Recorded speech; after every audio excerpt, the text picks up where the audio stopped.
बुद्ध जंगल से गुजर रहे थे। उनको पानी की प्यास लगी। इधर उधर उन्होंने देखा, पानी कहीं भी नजर नहीं आया। एक जगह दूर उनको एक तालाब नजर आया। तालाब के पास जब वो गए तो कुछ लोग वहां कपड़े धो रहे थे, कुछ नहा रहे थे और कुछ बच्चे गंदगी फैला रहे थे। उनका मन नहीं हुआ कि यहाँ बैठकर मैं पानी पीऊं, तो कुछ देर इंतजार करते रहे। जब सब लोग नहा धोकर वहां से चले गए, तब महात्मा बुद्ध तालाब के पास गए, हाथ से पानी को हटाया और चुल्लू भर पानी लेकर जैसे ही पीने लगे, अंदर से आवाज रही, ठहरो, पानी नहीं पी सकते। महात्मा बुद्ध का हाथ जैसे के जैसे रुक गया। बोले, कौन हो तुम? बोले, मैं यक्ष हूँ, इस सागर का मैं पहरेदार हूँ, आप यहाँ का पानी नहीं पी सकते। वो बोले, भाई अभी इतने लोग नहा रहे थे, कपड़े धो रहे थे, गंदगी कर रहे थे, तब तो तुमने मना नहीं किया, और मैं एक चुल्लू भर पानी पीने लगा तो तुमने मना कर दिया। तब उन्होंने एक अच्छी बात बोली यक्ष ने। बोले, आप साधारण लोग नहीं हैं, आप समाज को दिशा देने वाले हैं, और जो गंदगी फैला रहे थे वो समाज के साधारण लोग थे। इस बात से हमको क्या शिक्षा मिलती है कि हमारा जो मिष्ट भाषण होते हैं या मीठे भाषण होते हैं और हमारा जो शिष्टतापूर्ण व्यवहार होता है वो जनरल लोगों पर बहुत प्रभाव डालता है। आज अगर मंच पर बैठकर हम लोग ही लड़ेंगे आपस में, तो आप लोगों की क्या प्रतिक्रिया होगी कि आज ये भाषण देने में होशियार मंच पे लड़ते हैं। तो हमको हमेशा अपने शिष्ट व्यवहार और मीठी बोली से सबको अपना बनाकर रखना है। Quality life but not quantity life.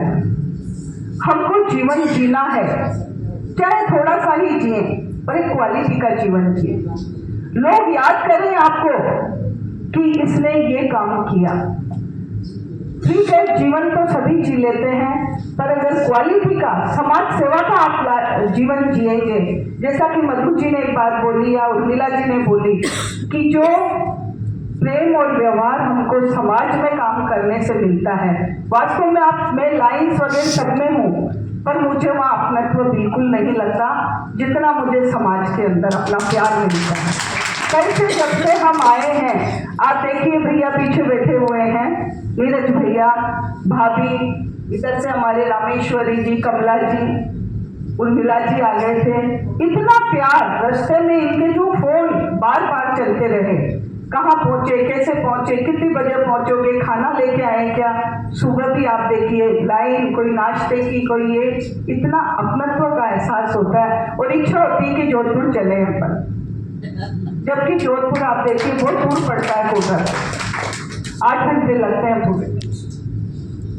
तो बहनों, आपसे मैं ये इतना ही कहना चाहूंगी कि अपना कद इतना छोटा रखें कि आप सबके साथ बैठ जाएं, और अपना मन इतना बड़ा रखें कि जब आप खड़े होएं तो कोई बैठा नहीं रह सके, कोई बैठा नहीं रह सके।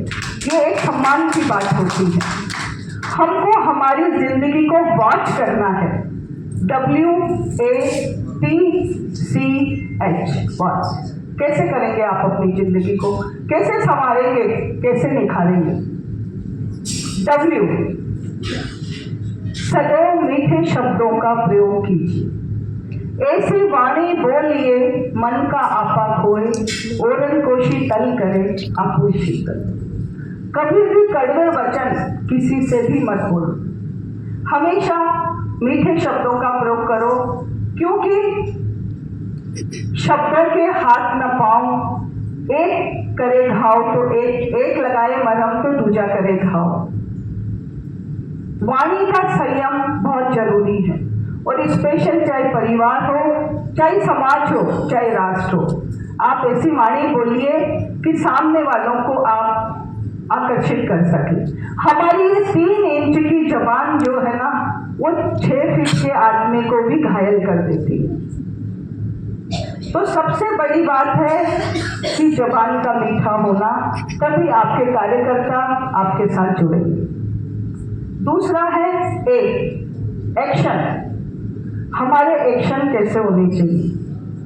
कई बार हम इतने गुस्से में आ जाते हैं कि हमको सुध ही नहीं रहती कि हम बोल क्या रहे हैं।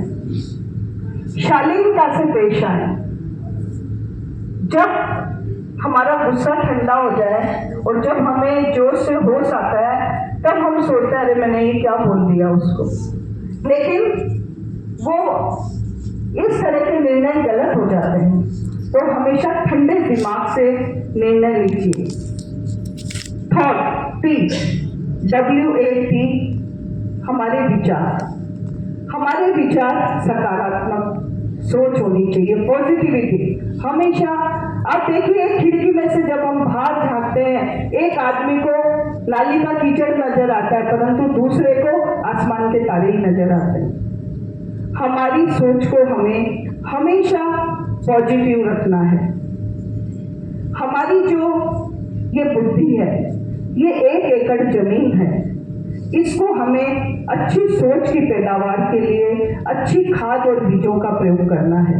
तभी सकारात्मक सोच कभी भी पॉजिटिव रही है। कोई भी कार्य अगर बिगड़ जाता है, आज कार्यक्रम है अपना, हो सकता है इसमें कुछ कमी रह जाए, उसको अरे खाने में नमक ज्यादा था, अच्छा लगा क्या, ये बिल्कुल बेकार खाना था, इसकी जगह अगर आप दूसरी तरह से कहेंगे कि हाँ थोड़ा सा खाना था पर थोड़ा सा नमक तेज हो गया, बोलने का बहुत फर्क होता है। तो इस तरह से आपको अपनी सकारात्मक सोच रखनी है, क्योंकि इस भौतिकवादी युग में हम हमेशा अपने आप को तो बहुत अच्छा मानते हैं और सोचते हैं सारा दोष तो सामने वाले का ही है, वही गलत है। लेकिन गलती दोनों तरफ से होती है, तभी ताली बजती है। इस बात का हमेशा ध्यान रखें।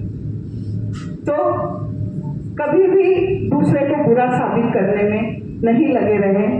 तीसरा है C, कैरेक्टर, हमारा चरित्र बहुत बड़ा होता है। हर चीज धुल जाती है पर चरित्र पर लगा दाग कभी नहीं धुलता है। इस बात का हमेशा ध्यान रखें कि अच्छाई तो बहुत मुश्किल से मिलती है, परंतु बुराई हमेशा सिर पर चढ़कर बोलने लगती है। चरित्र का दाग मत लगने दीजिए और शक की निगाहों से कोई भी काम को नहीं देखें। लास्ट है H, हेल्थ इज वेल्थ। अपने शरीर का भी पूरा ध्यान रखें, वरना क्या होगा, आप सेवा समाज की करेंगे नहीं करेंगे, दूसरों से अपनी सेवा जरूर करा लेंगे। तो सुबह योगा है, व्यायाम है, घूमने जाना है, ये सब काम भी आपको बराबर करते रहना है। हर व्यक्ति में गुण और दोष दोनों होते हैं। गुणों को आपको सबके सामने बोलना है। किसी ने भी अगर एक अच्छा काम कर दिया तो उसको 10 बार बोलिए कि इसने इतना अच्छा काम किया, देखो इसने संगठन के लिए इतना काम अच्छा किया। लेकिन अगर कोई उसके से गलती हो जाए, बुरा हो जाए, तो उसको चुपचाप फोन पर बताइए, सबके सामने उसकी इज्जत मत बिगाड़िए, सबके सामने उसकी इंसल्ट मत कीजिए। देखिए उसके मन में आपके प्रति 100 गुना प्यार बढ़ जाएगा। हर समय प्रशंसा और प्यार बांटिए, इतनी प्रशंसा करो। कई बार बोला जाता है कि मारवाड़ी लोग किसी की प्रशंसा नहीं कर सकते, किसी को आगे बढ़ता हुआ नहीं देख सकते, टांग खींचते हैं। आपको एक शायद मैंने पहले भी सुनाई थी, एक बार चाइना ने टेंडर निकाला कि जो सबसे अच्छा केकड़ा बहुत पसंद है चाइना में, वो अचार डालते हैं वहां पे, सबसे अच्छा केकड़ा जिस देश का आएगा उसको ये टेंडर दिया जाएगा। सब देशों के इतने सुंदर सुंदर डब्बे पैकिंग होके आए, हमारे हिंदुस्तान का डिब्बा खुला हुआ चला गया। वहां के जो चीफ था उसको गुस्सा आया, कौन से देश का ये डिब्बा है, इसको एक्सेप्ट नहीं किया जाए, खुला आया है।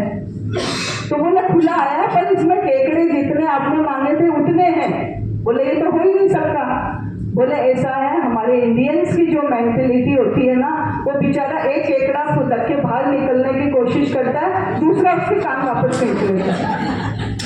तो किसी को हम आगे बढ़ते हुए देखना ही नहीं चाहते हैं। हमारी सोच पॉजिटिव होनी चाहिए कि अगर इसमें ये क्वालिटी है तो इसको हम आगे बढ़ाएं, बल्कि हम सब मिलकर जोर लगाना चाहिए कि इसको आप आगे बढ़ाइए। पर हमारी सोच नहीं होती है, हमारे मन में एक ईर्ष्या की भावना हमेशा रहती है। एक मैं भूल गई, टाइम मैनेजमेंट। हमें संगठन की बैठकों को छोटा करना चाहिए। कई बार इतनी बड़ी बैठकें हो जाती हैं, आज तो मैं आपसे कह रही हूँ पर मैं ही सबसे ज्यादा बोल रही हूँ, परंतु मेरे को ये आपकी क्लास लेना जरूरी है, क्योंकि आज यहाँ पर सारे नए अध्यक्ष बैठे हैं और आपको आगे कैसे काम करना है वो बताना जरूरी है। और यही एक तरह का प्रशिक्षण है। आप मान लीजिए कार्यकर्ता प्रशिक्षण में भी हम यही करते हैं।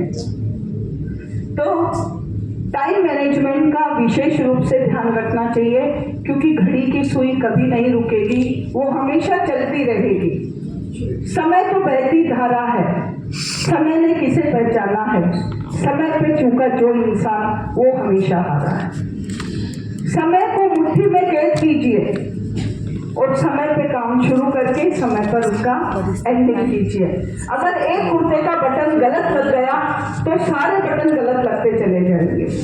इसलिए हमेशा सही समय पर सही सोच, सही काम को हाथ में लीजिए। वाई मिलफुलनेस, योजनाबद्ध तरीके से काम करें। कई बार क्या होता है, हम काम का शुभारंभ कर देते हैं, बुरा नहीं मानना। अभी जैसे मैंने मंच पे देखा कि कुर्सियां 2 बाजने लगी, फिर कोई पता चला कि हम प्लानिंग करें बैठ करके। सबसे पहले प्रोग्राम जो लिया है आपने, उसकी बैठ के प्लानिंग कीजिए कि उसकी प्लानिंग जब अतिथि सामने आके बैठ जाते हैं, उसके सामने मंच सज रहा है या मंच पे बैनर लग रहा है या प्लेट लग रही है तो अजीब लगता है देखने में। प्लानिंग ऐसी होनी चाहिए कि किसी को कहने की जरूरत ही नहीं पड़े, अपने आप सारा जिम्मेदारियां दीजिए, अपने ऊपर मत ला दिए सारी जिम्मेदारियां, सब बांट दीजिए। मैं सच बताऊं, मैं कुछ भी जिम्मेदारी मेरे माथे नहीं रखती, सारी बांट के मैं आराम से मंच पे बैठी रहती हूँ। तो मंच काम को बांटना सीखिए, सारा अपने बोझ सिर पर लेकर मत चलिए। इससे अच्छे अच्छे कार्यकर्ता आपसे जुड़ेंगे और आपकी दृष्टि में उनकी क्वालिटीज रहेगी। किसको गाना बहुत अच्छा आता है, मैं इसको गाने का मौका देती हूँ, इसको नाचना बहुत आता है, इसको मैं कल्चरल एक्टिविटी का हेड बना देती हूँ। तो आपकी सूक्ष्म दृष्टि जब उन पर पड़ेगी अध्यक्ष की, तो उनको उनकी क्वालिटी का पता चलेगा। और अगर सारा काम आप खुद ही कर लेंगे तो किसी को मौका ही नहीं मिलेगा, कोई जुड़ेगा ही नहीं आपसे। तो इसलिए काम को बांटना सीखिए योजनाबद्ध तरीके से। आपने देखा ना, क्रिकेट की जब टीम होती है तो कैप्टन अलग होता है और उसमें रेफरी अलग होता है, गोलकीपर अलग होता है, और फिर बांट के जब वो गेम खेलते हैं तो उनको एक अलग ही विजय प्राप्त होती है। तो इस तरह से सब काम बांट दीजिए अपना। आज यहाँ अध्यक्ष बहुत सारे हैं, इसलिए मुझे मजा आ रहा है बोलने में। मैं का स्थान कहीं भी नहीं होना चाहिए। मैंने ये किया, मैंने यूं किया, मेरे समय में ऐसा हुआ, यूं हुआ, ऐसे हुआ। मैं की जगह आप हम शब्द यूज कीजिए। हमने मिलकर ये काम किया। आपकी टीम खुश हो जाएगी कि सारा क्रेडिट हमको दे दिया। कोई भी गलती होती है आप अपने ऊपर ले लीजिए, और कोई भी अच्छा काम होता है पूरी अपनी टीम को क्रेडिट दे दीजिए कि ये तो गलती मेरी वजह से हुई थी, काम तो सारा मेरी टीम ने किया है। तो आप देखिए कि आप कैसे सेना के सेनापति बन जाएंगे, सब आपको हाथों में उठा लेंगे।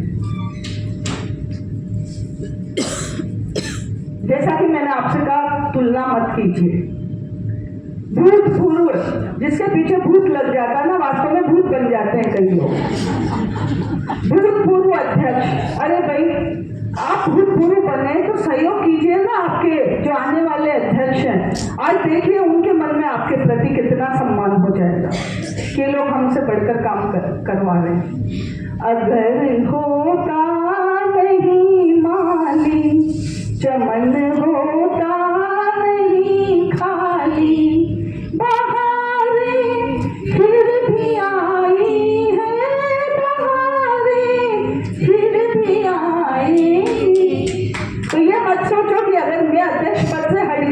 तो ये संगठन ही बंद हो जाएगा।